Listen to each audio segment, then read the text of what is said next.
So today we're going to be reading another Disney Pixar book. And it's called Finding Nemo. And who doesn't love Nemo and Dory, right? Isn't that so true? So let's go on. Oh, these are all the sneak peeks of what's going to be happening in the book. That seems like a lot, right guys?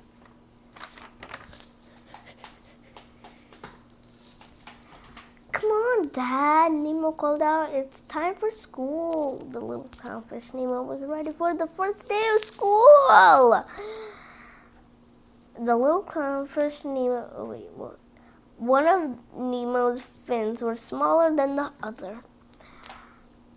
So he was not a great swimmer. Nemo, however, didn't let it slow him down. But his father, Marilyn, wasn't ready for Nemo to go. He was very protective of his son, and he worried a lot.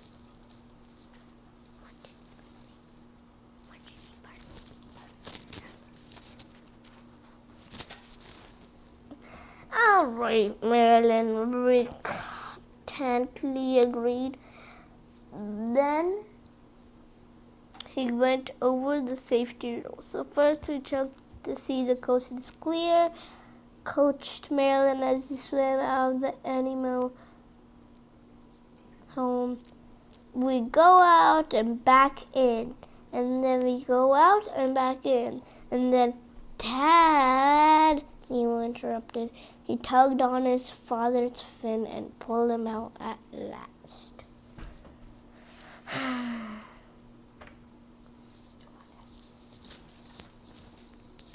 Soon Nemo and Marilyn arrived at the schoolyard. The teacher, Mr. Ray, sailed into taking the children on a field trip. Bye, Dad, Nemo shouted as Mr. Ray swam away. Bye, son, Marilyn called. Be safe.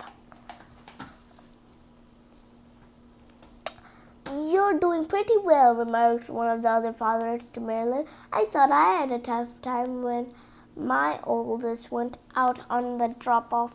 Marilyn grasped. The drop-off? The drop-off was at the edge of the reef. There a fish could swim right into the open sea and right into danger. Marilyn immediately tried to catch up with the school group. And Nemo is so adorable, isn't he?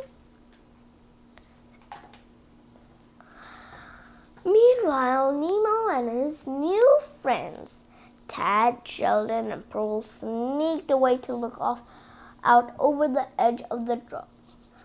I know that is a butt, said Tad, pointing up at the bottom of a boat.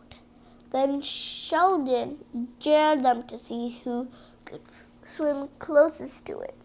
Finally, it was Nemo's turn. Come on, Nemo. How far can you go? Tad challenged. My dad says it's not safe, Nemo says, not moving. At the moment Marilyn arrived, you were about to swim into open water, he accused. You think you can do these things, but you just can't, Nemo. Nemo was angry and embarrassed. As soon as his father turned his back, Nemo definitely took off and swam all the way to the boat. Nemo, get back here, Marilyn shouted, but it was too late. A diver appeared. He scooped up Nemo in a net, swam to the boat, and sped off. Oh, wait, a diver is what we saw here. See that diver. It looks like he spied. That's how he did it. And I bet the rest are coming up soon too.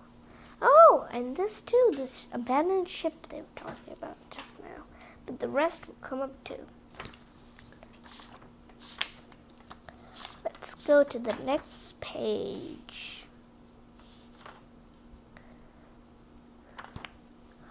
Marilyn couldn't swim fast enough to catch up with the boat. When he swam into a stream of fish to ask for help, he slammed into one of them. Sir, are you okay? Asked the friendly blue fish. Hi, I'm Dory. Dory! I have to find the boat, said Marilyn. See, I have seen a boat. Follow me, she said. Marilyn followed Dory until she suddenly turned around and said, Stop following me! Marilyn was confused until Dory explained, I suffer from short-term memory loss. Oh, really, Nemo? Really. Marilyn turned to leave and found himself facing a shark, Bruce the shark, invited him to a party in a sunken submarine. The party was a meeting of sharks trying not to eat fish. While there, Marilyn spotted a diver mask that had been dropped by Nemo's captor. Marilyn hopped the writing on the mask.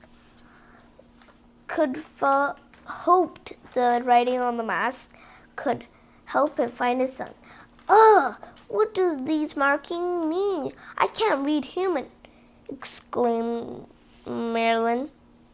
Well, we gotta find a fish that can, encouraged Dory. They both grabbed the mask, which snapped and hit Dory in the face. Ow! Dory cried as blood trickled from her nose.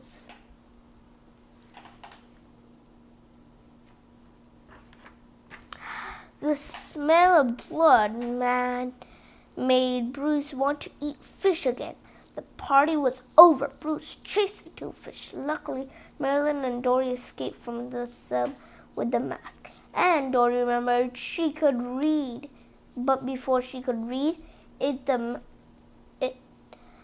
the mask fell into a deep, dark ocean trench. Dory and Marilyn plunged into the scary blackness. After it, they couldn't see a thing. Then Dory cried, I see light! But the light turned out to be a hungry anglerfish. I don't know what they call it, but anglerfish trap. The pair dodged the anglerfish teeth just in time. As the anglerfish chased them, its light fell on something. Hey, look, a mask, Dory shouted.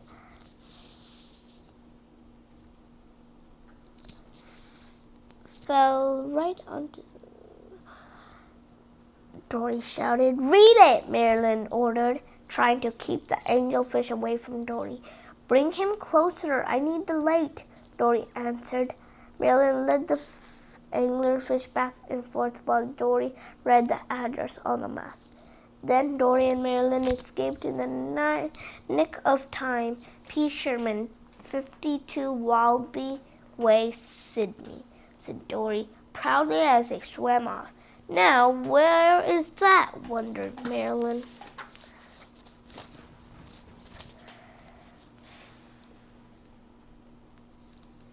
It turned out that 42 Wallaby Way was a dentist's office in Sydney, Australia. The diver who had caught Nemo was the dentist. They put the little fish into his office aquarium. The aquarium was at home for an interesting group of fish, known as tank gang. A friendly pelican named Nigel was perched on the dentist's windowsill, visiting the tank gang. From them, Nemo found out that he was going to become a gift for the dentist's niece, Darla. The tank gang told Nemo that the dentist has given Darla a fish last year, and it hadn't survived.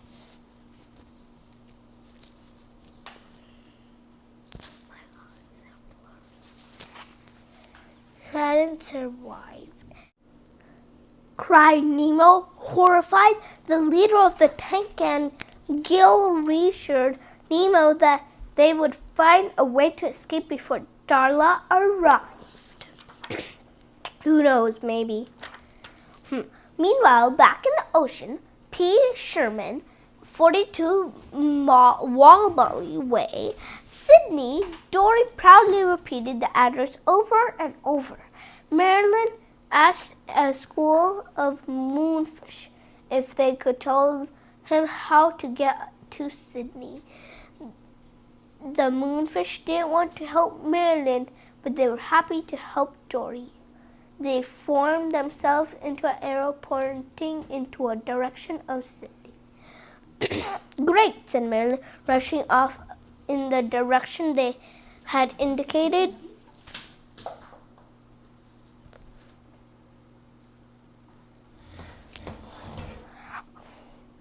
Oh, hey, ma'am, the moonfish said to Dory. When you come to the trench, swim through it, not over it. I'll remember, said Dory, as she hurried to catch up with Marilyn.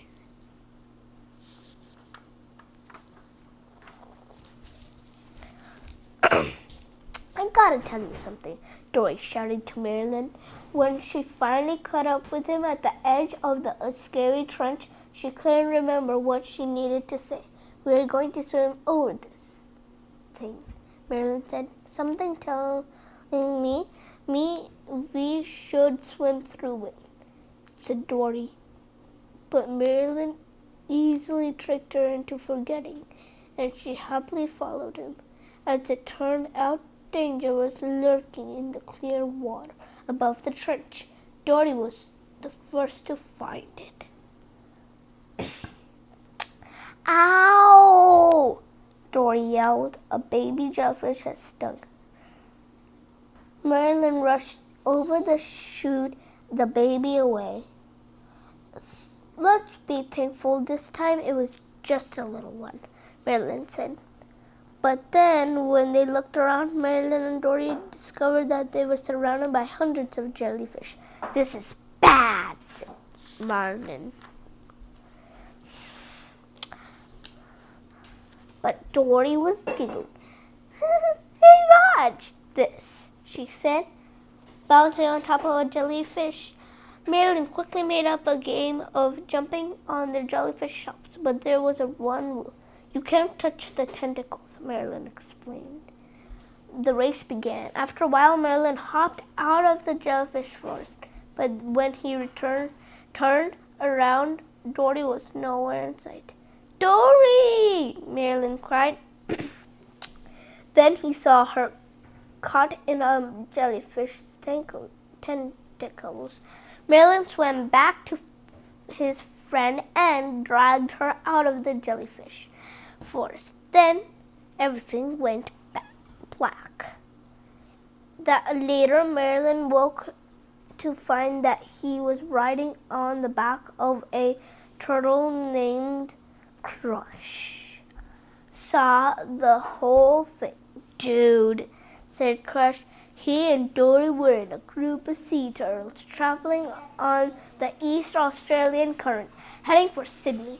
Marilyn told the turtles about his quest to find Nemo.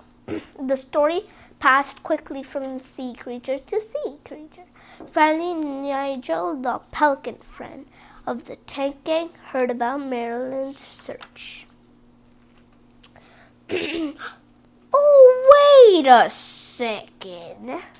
Did they say pelican friend of the tank gang? That's the pelican at the dentist. So he can actually help, but if he's mean, he won't. The ride on the current was great fun for Marilyn and Dory, but suddenly Crush called out, "Get ready, your exit's coming up, man." Thank you, dude, Crush, Marilyn shouted as he and Dory left the current. They soon found themselves in a very murky water, looking for Sydney. Let's ask somebody for directions, suggested Dory, spotting what they looked was a small fish far away. There's somebody. It's a fish. We don't know. It could ingest us, Marilyn said nervously. But Dory continued. Woo-hoo, little fella, she called. But soon Marilyn and Dory discovered that the little fish was a giant whale. In one big mouthful, it swallowed them both.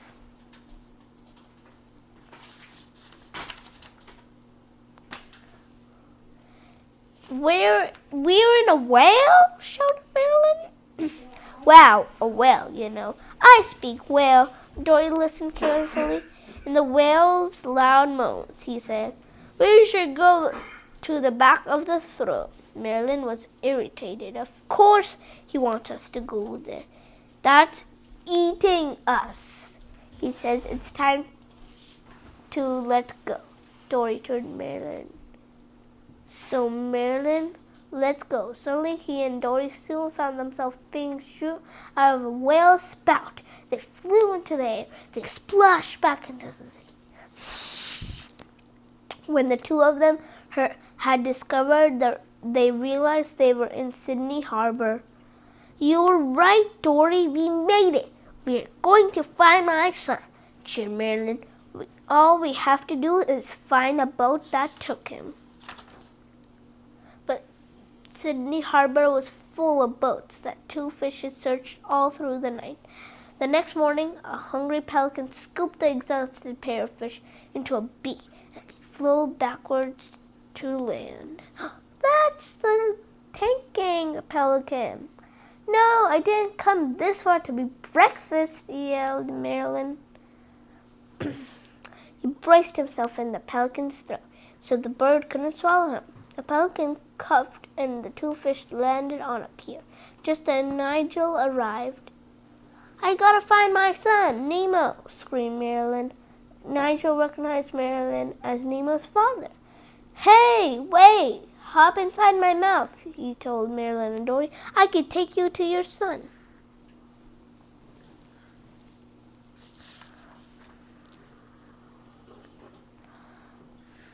Back at the dentist's office, they were going badly for little Nemo. Niece Darla was due to arrive any moment. The dentist had Nemo in water-filled plastic bags to give it to her. The dentist placed the bag with the panicked Nemo on a table.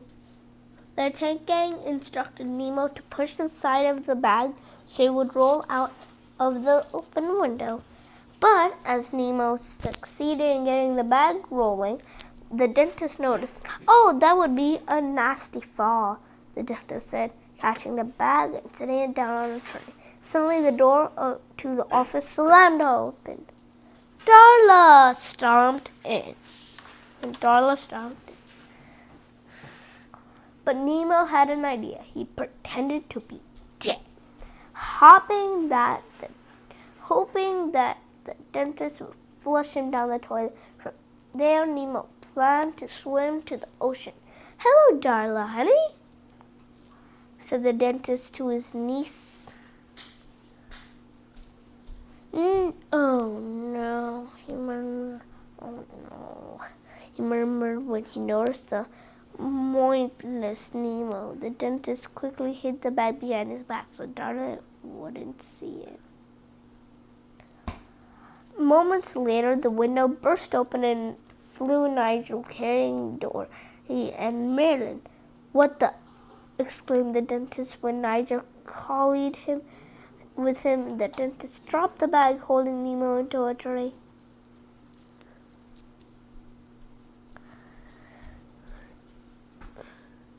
Nemo onto a tray. A sharp instrument on the tray tore a small hole in the bag. Then from the wheel in Nigel's beak, Marilyn spotted Nemo, thought his son was dead. Nemo! He cried. Nemo heard his father's voice, but it was too late. The dentist had closed Nigel's beak and shoved him out the window. In the confusion, Darla had picked up the bag and swung it back and forth, chanting, Fishy! Fishy! Nemo poured out of the hole in the bag and became stranded on a dental tool. The tank gang came to the rescue. With the help of his friends, Gil catapulted out of the tank, hit the dental tool with his tail, and launched Nemo through Darla's grabby hand into the split sink. Nemo disappeared down the drain. "Don't worry," yelled to him. All the drains led to the ocean. Whoosh! Nemo swerved through the pipes. It was quite a ride. Back in Sydney Harbor, Marilyn said goodbye to Nigel and Dory. He swam past 2 crabs on a drainage pipe, and then he joined a school of grouper fish. Marilyn started the long swim home. Nemo, meanwhile, ended his ride through the pipe of Sydney. He popped up through a hole next to the very same 2 crabs. "Oi, got a live one here." "Got a live one here," said one crab. "Have you seen my dad?" Nemo asked. But he soon realized the crabs were only interested in catching and eating him. So off Nemo swam in the opposite direction that his father had gone. But before long, Nemo had found Dory, swimming in circles and crying, "I don't know where I am. I think I lost somebody, but I need to remember." "I'm Nemo," said the little fish. "I'm looking for someone too." "Nemo. That's a nice name," murmured Dory, not paying much attention to the 2 fish searched together for a while. Suddenly Dory remembered, "Nemo!" She grabbed the little guy's face tight with her fins. "You're not dead, and your father." "You know my father?" asked Nemo. But Dory was already moving this way. "Quick! This way, quick." Dory and Nemo swam over to the 2 crabs on the pipe and asked them whether they have seen Marilyn. "I'm not telling. And there's no way you're gonna make me," one of the crab replied. Dory was in no good mood for his attitude. She grabbed the crab and thrust him above the water for angry seagulls to see. Hungry seagulls to see. The crab quickly gave Dory and Nemo the directions they needed. Nemo and Dory rushed to the fishing grounds to look for Marilyn. "Dad, Dad," said Nemo when he finally spotted Marilyn in the crowd of grouper fish. Marilyn rushed to Nemo, father and son, together at last. "Look out!" yelled Dory as an enormous fish net suddenly swept past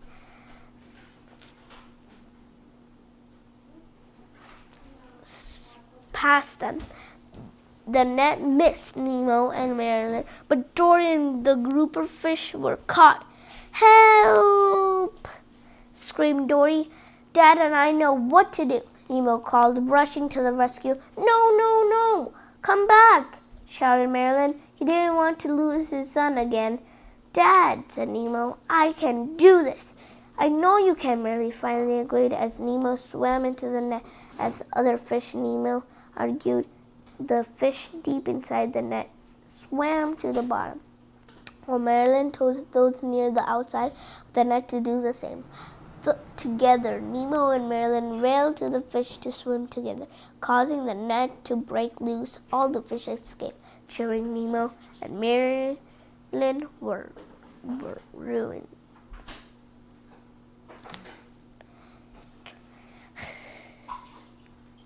Nemo and Marilyn brought Dory back to their reef. Nemo started school again. He was overjoyed to be with his friends and Mr. Ray, the school teacher. Do you guys have a school teacher? And if you do, write in the comment below.